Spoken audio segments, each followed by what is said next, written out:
Ravindran sir வணக்கம். Ravindran sir, Tamil Nadu அணி versus Delhi அணி அப்படின்ட்டு பிரச்சாரத்தை கொண்டு செல்வதால் நம்ம தம்பி ரஜினி சொன்னதை போல அந்த புகைப்படம் அது வெறும் புகைப்படம் இல்லை, அது துரோகத்தினுடைய ஆவணம், அது ஒரு சாசனம், அதனால நாங்கள் அதை காட்டுறோம் அப்படின்ட்டு அது சொன்னாலும் கூட இவங்க எல்லாருமே இந்த பிரச்சாரத்தில் நாங்கள் என்ன செஞ்சோம் என்ன செய்ய போறோம் அப்படிங்கிறத ரெண்டு பேருமே சொல்றாங்க சார். இரண்டு தலைவர்களுமே சொல்றாங்க. உதயநிதி ஸ்டாலினும் சொல்கிறார், மரியாதைக்குரிய திரு எடப்பாடி பழனிசாமியும் சொல்கிறார். ஆனா நடுவுல மட்டும் என்ன ஆயிருதுன்னா சார், இந்த அழுகாட்சி படத்துல ரசிகர்களை குஷிப்படுத்துறதுக்காக ஏதாவது ஒரு ஐட்டம் டான்ஸ் ஒன்று வச்சிருவாங்க. அந்த மாதிரி இவர் போட்டோ தூக்கிக்கிறாரு, அவரு பால்டா இல்லைன்னு சொல்லிட்டு ஒரு கதை ஒன்று எடுத்துறாரு சார். உண்மையிலே இது கீழே இருக்கக்கூடிய அந்த ஜனங்க அவங்களே நீங்க இந்த படத்தை காட்டுங்கிறாங்க. மக்களே அதை ரசிக்கிறாங்களா சார்? அதனாலதான் இவங்க இதை விடாம இன்னும் இந்த யுக்தியை கையாண்டுட்டு இருக்காங்களா? அனைவருக்கும் வணக்கம். பொது வாழ்க்கையில் ஈடுபட்டவர்கள் அரசியல் விமர்சனத்திற்கு உட்பட்டவர்கள் தான். இது நிறைய விஷயங்கள் இருக்கு, இதுக்கு பின் உதாரணங்கள் இருக்கு.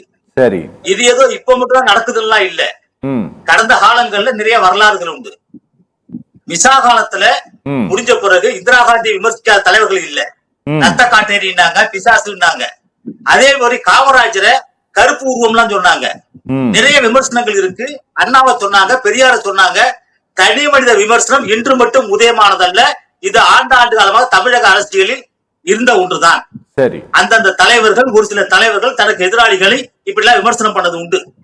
ஆனால் இங்க என்ன பிரச்சனை அப்படின்னா, நீங்க உதயநிதி அவர்கள் ஊர்ந்து வந்தவர் தவழ்ந்தவர் நீங்க படத்தை காட்டுறீங்களே, நீங்க உங்க தகுதிக்கு எடப்பாடியார் வயசுக்கு நீங்கள் விமர்சிப்பது நியாயமா? ஆக உங்களுடைய கட்சிக்காரர்கள் தொண்டர்கள் விருப்பப்படுறாங்க, நீங்க தொடர்ந்து பேசிட்டு இருக்கிற பொழுது அதிமுக தொண்டனை உற்சாகப்படுத்த வேண்டும், உதயநிதிக்கு எதிராக பதிலடி கொடுக்க வேண்டும், எடப்பாடியார் பேசுறது தப்பு. ஓகே, தன்னை சார்ந்திருக்கக்கூடிய தொண்டர்களுக்கு பதிலடி கொடுக்க வேண்டுமா வேண்டாம் எதிராளிக்கு? சரி, அப்ப எதிராளிக்கு பதிலடி கொடுக்க வேண்டிய கட்டாயம் இருக்கக்கூடிய காரணத்தினால்தான் எடப்பாடியார் பேசியிருக்க. ஓகே, நாங்க என்ன கேட்கிறோம், நீங்க டெல்லிக்கு போறத அடிமைங்கிறீங்க, டெல்லிக்கு போய் பாஜக பெருசா பேசிட்டு இருக்கீங்க. ஆனா காங்கிரஸ் மட்டும் என்ன ரொம்ப தூய்மையான கட்சியா? காங்கிரஸ் நேர்மையான கட்சியா? ஒரே காசுக்கு ரெண்டு பக்கம் தலை இருக்கு, தலையும் பூ இருக்கிற மாதிரி பாஜகவும் காங்கிரஸும் ஒண்ணுதான். சரி, இங்க காங்கிரஸ் நேர்மையான கட்சி, அது ரொம்ப தூய்மையான கட்சி, அது எந்த தப்புமே பண்ணாத கட்சி, அது இந்தியாவுக்கு நல்ல கட்சின்னு சொல்ற மாதிரி பேசிட்டு இருக்கீங்க. அதுக்கு நீங்க காவடி தூக்குன்னு சொல்லலாமா? காங்கிரஸ் நல்ல கட்சி தான் சார். யார் சொன்னது நல்ல கட்சின்னு? நான் சொல்றேன் சார், காங்கிரஸ் நல்ல கட்சி தான். ஒரு ஆட்சி நிர்வாகம் தவறு செய்திருக்கிறது சார், அதுக்கு பல காரணங்கள் இருக்கு. ஆனா காங்கிரஸ் நல்ல கட்சி. காங்கிரஸ் இருந்ததுனாலதான் நீங்க இந்தியா இருக்குது. சந்தோஷம். ஆமா, ஆனா நீங்க பாஜகவையும் காங்கிரஸையும் நீங்க ஒரே அளவீட்டில் வைக்காதீங்க தயவு செஞ்சு. காங்கிரஸ் நீங்க விமர்சிங்க, நான் வேணான்னு சொல்லல. ஆனா காங்கிரஸையும் பாஜகவையும் நீங்க ஒரே தராஸ்தத்துல வைக்காதீங்க. அது எதையும் வச்ச மாதிரி இருக்குதுன்னு. இல்ல, பாஜகவை செய்கிற பல திட்டங்கள்ல காங்கிரஸ் காலத்தில் உருவாக்கப்பட்ட திட்டங்கள் யாரும் மறுக்க முடியாது. நம்ம அதையும் கலந்து போக முடியாது. சரி, அதனால தேசிய அரசியல்ல ஒரு தேசிய கட்சி கூட்டணி இருக்கிற பொழுது அதை கூட்டணி கட்சியாகத்தான் பார்க்க வேண்டுமே தவிர ஒரு வயசு மரியாதை கொடுக்க வேண்டுமா வேண்டாமா? என்னாச்சு சார்? எந்த விதத்துல ஏற்றுக்கொள்ள முடியும்? ஒரு அரசியல் கட்சி தலைவர், 4.5 ஆண்டு காலம் முதலமைச்சராக இருந்தவர், ஒரு வார்டு எலெக்ஷன்ல எவ்வளவு கஷ்டம் இருக்கு, ஒன்றிய எலெக்ஷன்ல எவ்வளவு கஷ்டப்படுறாங்க வேட்பாளர்கள், அது தேர்வுங்கிறது எவ்வளவு பெரிய விஷயம். ஒரு முதலமைச்சராக இருக்கிறார்.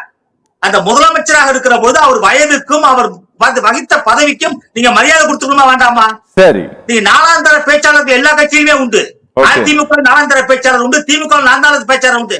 ஆனால் உதயநிதி அவர்கள் நாலாந்தர பேச்சாளர் மாதிரி பேசக்கூடாது சார். நீங்க உதயநிதி என்ன பேசினாருன்னு சொல்லிட்டே நீங்க விமர்சிக்க சார். நாங்க முழுமையாக அனுமதிக்கிறோம்.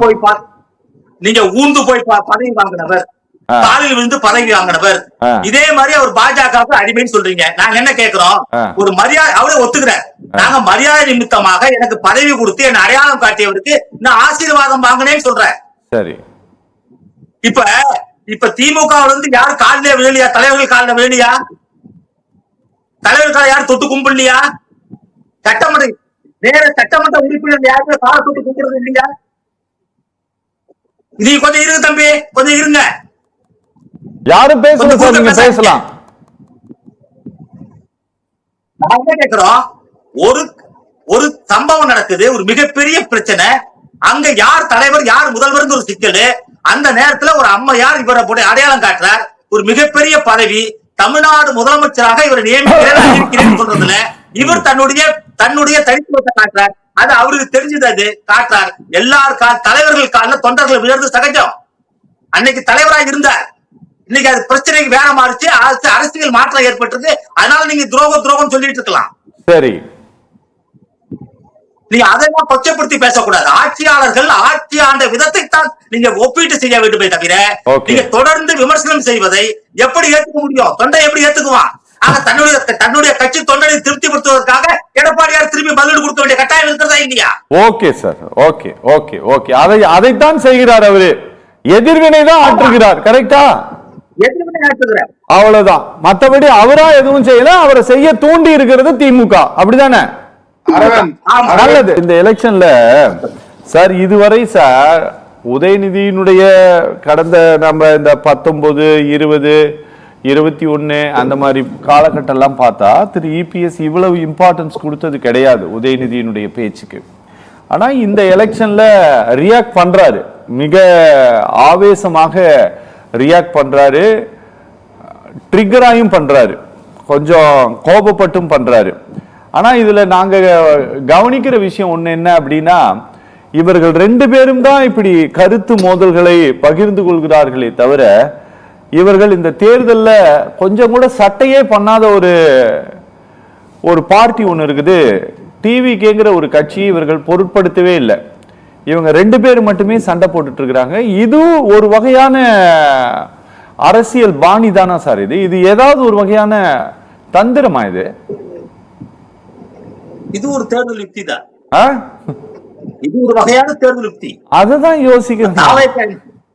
தாவேகா என்ன சொல்லுது, திமுகவுக்கு எங்கதான் போட்டிங்குது. ஆனா பிரதான கட்சி அதிமுக சொல்லவே இல்லை. இப்ப அதிமுக களத்துல இருக்கு. நான் தான் உண்மையான போட்டிக்கு நிரூபிச்சாகணும் இல்ல? ஆமா, அதை செஞ்சிட்டு இருக்க. ஒண்ணு. 2வது, இப்ப இந்த விவாதத்துல கலந்திருக்கிற மரியாதைக்குரிய ரஜினி தம்பி ரஜினி அவர்கள் ஒரு சொல்றார், மாண்புமிகு முதலமைச்சர், மாண்புமிகு துணை முதலமைச்சர் இருக்கிறார். ஆனால் மாண்புமிகு எதிர்கட்சி தலைவர் என்று பேசப்பட வேண்டிய எடப்பாடி பழனிசாமி பேசிட்டு இருக்க. அப்போ முதலமைச்சர் கொடுக்கிற மாண்புமிகு, ஒரு துணை முதலமைச்சர் கொடுக்கிற மாண்புமிகு எடப்பாடியாருக்கு உண்டா இல்லையா? நீங்க சட்டமன்றத்துல மாண்புமிகு உறுப்பினர் தான் சொல்லுவோம். அப்போ முதலமைச்சருக்கு மாண்புமிகு, துணை முதலமைச்சருக்கு மாண்புமிகு, எதிர்கட்சி தலைவருக்கு இல்லைன்னா எந்த விதத்துல நியாயம்? அதான் உங்களுடைய அறியாமையா? இந்த அணுகுமுறை அப்படித்தானா? எப்படி எடுத்துக்கலாமா?